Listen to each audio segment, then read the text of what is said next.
cinema এখন বনাম বুলি কৈছিল তেখেতে চিনেমা জুবিন দা আছে পাপন দা আছে এইবিলাক কৈছিলে চিনেমাখনৰ কথাও পাতিম বুলি কৈছিলে গতিকে আমি ৰৈ থাকিলো কিন্তু আমাক তেনেকুৱা ধৰণৰ কোনো কথা নকলে আমি ভাত চাত খাই পেলাই আমি ঘৰখন আমাক দেখুৱালে তেওঁ নতুনকে গঢ়া ঘৰখন আমাক দেখুৱালে জিম দেখুৱালে টেৰেছ দেখুৱালে আৰু বিভিন্ন ৰুমবোৰ দেখুৱালে আৰু কিবা দেখুৱালে আৰু এইবিলাক মুঠতে মোৰ মনত পৰা নাই ঘৰ চৰ দেখুৱাই মেলি লাষ্টত মানে আমি বিশ্বত আৰু মই গুচি আহিলো তাৰপৰা ৰাতি 11:30 মান বাজিছে আমি গুচি আহিলো সেইটোৱে মোৰ প্ৰথম আৰু শেষবাৰৰ বাবে তেখেতৰ ঘৰলৈ মই গৈছো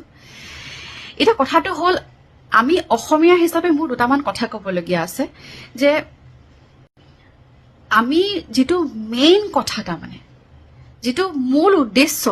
হেতুৰ পৰা ফালৰি কাটিব নোৱাৰো এটা দেখিবলৈ পাইছো যে সামাজিক মাধ্যমত বহুজনে বহু ধৰণৰ কথা উলিয়াইছে সেই কথাবিলাক আমি পিছতো আলোচনা কৰিব পাৰিম প্ৰথম কথা হল দোষীক শাস্তি দিব লাগিব আৰু শাস্তিটো এনেকুৱা হ'ব লাগিব যে জেললৈ গ'ল আকৌ ওলাই আহিল হেতু নহয় তাৰ মানে কঠোৰ শাস্তি যেটো আমি দেখিবলৈ পাওঁ আজিকালি পটককে ওলাই আহে পটককে যায় খুব সহজ হৈ গ'ল খুব ক্যাজুয়াল হৈ গ'ল আমাক ক্যাজুয়াল পানিশমেন্ট নালাগে জুবিনদাৰ ক্ষেত্ৰত গতিকে মূল কথাটোত সকলোৱে ষ্টিক কৰক মোৰ এটাই কথা মই আকৌবাৰ কৈছো অসম চৰকাৰ অসম আমাৰ প্ৰশাসন সকলোৰে ওপৰত মোৰ আস্থা আছে সকলোৰে ওপৰত মোৰ বিশ্বাস আছে তথাপি পুনৰবাৰ মই অনুৰোধ জনালো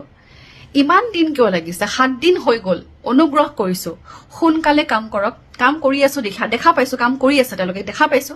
কিন্তু সোনকালে কাম কৰক আৰু উচিত তদন্ত কৰি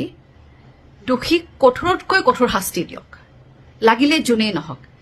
আমাৰ হেতু একমাত্ৰ কথা আৰু আমি এই কথাটোতে ষ্টিক কৰিব লাগিব একেদিন যেতিয়ালৈকে তেওঁ আমাৰ জুবিন দাই ন্যায় নাপায় বাকি কথাবিলাক পাতিবলৈ আমাৰ